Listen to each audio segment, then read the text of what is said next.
Hello ସାଙ୍ଗମାନେ, ଆପଣମାନେ ଜାଣିଛନ୍ତି ଆଜି ବିଶ୍ୱ ମହିଳା ଦିବସ। ଏ ବିଶ୍ୱ ମହିଳା ଦିବସରେ ଆମେ ଆଜି ଆମ ଭିଏସ୍ଏସ୍ ନଗର ସ୍ଥିତ ଗୋଟେ ମଣ୍ଡପ ଅଛି ଯେଉଁଟା ବିଏଲ୍ କଲୋନୀରେ ଅଛି। ଆମେ ସେଇ ବିଏଲ୍ କଲୋନୀ ମଣ୍ଡପରେ ଆମର ସମସ୍ତ ଗ୍ରୁପ୍ର ମହିଳାମାନେ ଏକତ୍ରିତ ହେଇ ଏଇ ବିଶ୍ୱ ମହିଳା ଦିବସକୁ ପାଳନ କରିବାକୁ ଯାଉଛୁ। ଆଜି ଯାହା ହଉ ବହୁତ ଖୁସି ଲାଗୁଛି। ପ୍ରତ୍ୟେକ ମହିଳାର ସମ୍ମାନ ଘରେ ବାହାରେ ସବୁଠି ଦେବା ଦରକାର, ଯେହେତୁ ସେମାନେ ଜଣେ ମା, ଭଉଣୀ ଏବଂ ଜଣେ ଭଲ ସ୍ତ୍ରୀ ମଧ୍ୟ। ସମସ୍ତେ ତାଙ୍କୁ ସବୁବେଳେ ସମ୍ମାନ ଦେବା ଶିଖିବା ଦରକାର। ଆଉ ସମାଜକୁ ମଧ୍ୟ ତାଙ୍କର ମାନେ ସମସ୍ତେ ଜାଣିବା ଦରକାର ଯେ ପ୍ରତ୍ୟେକ ନାରୀ ମଧ୍ୟରେ କିଛି ନା କିଛି ଗୁଣ ଅଛି, ଯେଉଁଟାକି ସେମାନେ ବର୍ତ୍ତମାନ ଯେଉଁ ସୋସିଆଲ ମିଡ଼ିଆ ଯୁଗ ହେଲା, କିଛି ନାରୀ ଘର ଭିତରେ ରହିଥିଲେ ଯେଉଁମାନେ କି ସେମାନେ ବାହାରକୁ ଆସିକି ଆଜି ତାଙ୍କର ନାମ ସମ୍ମାନ, ତାଙ୍କର ଗୋଟେ ପ୍ରତିଷ୍ଠିତ ପରିଚିତ ଗୋଟେ ନିଜର ପରିଚୟ ସୃଷ୍ଟି କରିପାରିଛନ୍ତି। ଆଜି ଦେଖନ୍ତୁ ଆମର ଗହଣରେ ସବୁ କେତେଜଣ ମାଉସୀ ମଧ୍ୟ ଅଛନ୍ତି, ଯେଉଁମାନେ କି ବହୁତ ଦିନ ହେଲା ସେମାନେ ଘରେ ରହିଥିଲେ। ଆଜି କହିଛନ୍ତି ଯାହା ହଉ ମହିଳା ଦିବସରେ ଆମେ ବି କିଛି କହିବୁ। ସମସ୍ତେ ହାଏ ହ୍ୟାଲୋ ମହିଳା ଦିବସ ପାଇଁ ୱିଶ୍ କରୁଛନ୍ତି। ଆମର ଆଜି ଏଇ ମହିଳା ଦିବସରେ ଆମେ ଆୟୋଜନ କରୁଛୁ ଗୋଟେ ବଡ଼ କେକ୍ ଗୋଟେ କଟିଂ ହେବ।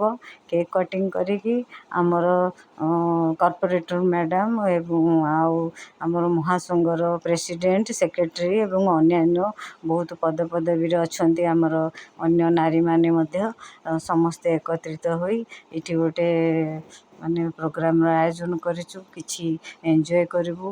ଆଉ ଆପଣମାନେ ଦେଖୁଥାନ୍ତୁ, ସମସ୍ତେ ଆସିଛନ୍ତି। ଦେଖନ୍ତୁ ଆମ ମଧ୍ୟରେ ଜଣେ ମାଉସୀ ମଧ୍ୟ, ସିଏ ବି କହିଲେ ଆଉ ଯାହା ହଉ ହାପି ମହିଳା ଦିବସ ବୋଲି ସେ କହିଲେ। ଆଉ ଦେଖନ୍ତୁ କେତେ ମୋର ସାଙ୍ଗମାନେ ମଧ୍ୟ ସମସ୍ତେ ଖୁସି ଅଛନ୍ତି। ଆଉ ଆମେ ଏମିତି ଏନ୍ଜୟ କରୁଥିବୁ। ମହିଳାମାନେ ଆଜି ବାହାରକୁ ଆସି ବହୁତ କିଛି କଲେଣି। ସେମିତି ବି ନାହିଁ ଆମ ଭାରତ କ'ଣ ସାରା ବିଶ୍ୱରେ ମଧ୍ୟ ମହିଳାମାନଙ୍କୁ ବହୁତ କିଛି ନାଁ ଅଛି। ଭାରତରେ ବି ବହୁତ ଲୋକ କିଛି ମାନେ ଘର ଭିତରେ ରହିଯାଉଥିଲେ। ବର୍ତ୍ତମାନ ଆଉ ସେଇ ଯୁଗ ନାହିଁ। ବର୍ତ୍ତମାନ ସୋସିଆଲ ମିଡ଼ିଆରେ ଏତେ ଆକ୍ଟିଭ୍ ଯେ ପ୍ରତ୍ୟେକ ମହିଳା ମଧ୍ୟ ତାଙ୍କର ଯାହା ମାନେ ଗୁଣ ଅଛି, କିଏ ରୋଷେଇ, କିଏ ସିଲେଇ, କିଏ ଟିଚିଂ, କିଏ ଝୋଟି, କିଏ ଡ୍ରଇଂ, କିଏ କିଛି ବି ଗୁଣରେ ଅଛନ୍ତି, ସେଗୁଡ଼ା ସବୁ ସୋସିଆଲ ମିଡ଼ିଆରେ ଛାଡ଼ୁଛନ୍ତି, ଯାହାଦ୍ୱାରା କି ସେମାନେ ବି କିଛି ଅର୍ନିଂ ବି କରିପାରୁଛନ୍ତି ସେଥିରେ। ଆଉ ବହୁତ ଖୁସି ଲାଗିଲା ଆଜି ମାନେ ସମସ୍ତଙ୍କ ଗହଣରେ ରହି କାହାର କ'ଣ ସେ କିଏ କ'ଣ କହିଛନ୍ତି ସବୁ ମତ ମଧ୍ୟ ଦେଉଛନ୍ତି ମହିଳାମାନଙ୍କ ଭିତରେ। ଆଉ ଦେଖନ୍ତୁ, ଆଉ ଏମିତି ଚାଲିଥାଉ ସମାଜରେ, ଆମେ ଏମିତି ଖୁସି ହସରେ ବଞ୍ଚିଥାଉ। ଆପଣମାନେ ଆମକୁ ମୋର ଏ ଭିଡ଼ିଓ ବନେଇବାର କାରଣ ସମସ୍ତେ ଜାଣିଛନ୍ତି ଯେ କେତେ ମହିଳା ଅଛନ୍ତି ସୋସିଆଲ ମିଡ଼ିଆରେ ଆକ୍ଟିଭ୍, କେତେ ମହିଳା ନାହାନ୍ତି ଯାହାକୁ କି ମୁଁ ଆଜି ସେମାନଙ୍କୁ ଏଇ ମୋ କ୍ୟାମେରା, ମୋ ଭିଡ଼ିଓ ମାଧ୍ୟମରେ ତାଙ୍କୁ ରଖିଛି। ଯାହାହେଲେ ମୋତେ କେତେବେଳେ ବି ମନେ ପଡ଼ିବ ସେମାନଙ୍କୁ ଦେଖିବେ, ସେମାନେ ବି ଭାରି ଖୁସି ଅଛନ୍ତି।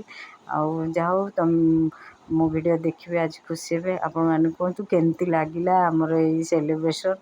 ଛୋଟ ଛୋଟ ପିଲାମାନେ ମଧ୍ୟ ଆସି ଯୋଗ ଦେଇଛନ୍ତି, ସେମାନେ ବି ଭବିଷ୍ୟତର ମହିଳା ହେବେ। ସେ ବି ଜାଣନ୍ତୁ ସଂସାରରେ କ'ଣ ଚାଲିଛି, କ'ଣ କରିବେ ସେମାନେ ବି ଫ୍ୟୁଚରରେ।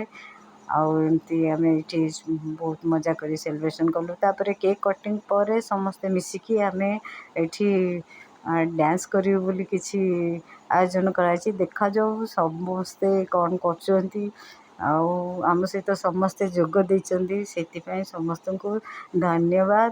ଏବଂ ପ୍ରତିବର୍ଷ ଆମେ ଏଇଟାକୁ କେମିତି ଭଲ କି ଆଉ ଆଗକୁ ଭଲ କି ମହିଳା ଦିବସ ପାଳନ କରିବାକୁ ଚାହୁଁଛୁ।